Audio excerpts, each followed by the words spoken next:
সেই ছোট্টবেলার থেকে খাওয়া নিয়ে ওর খুব আপত্তি, মানে খাওয়াটা ও ঠিক মেনে নিতে পারে না।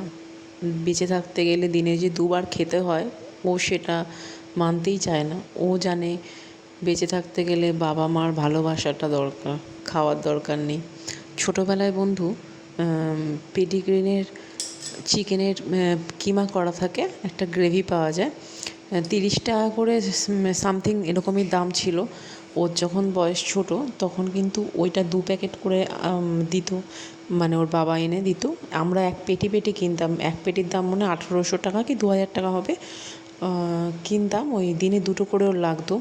কিন্তু পরে ওটা না আমি জানতে পারি যে ওটা কিন্তু খাওয়ানো একদম এদের জন্য ভালো নয়, যেহেতু মাংসর কিমা কবে না কবে করে রেখেছে ফ্রোজেন, সেটাকে এনে আবার খাওয়াচ্ছি আমাদের সন্তানকে, ঠিক না।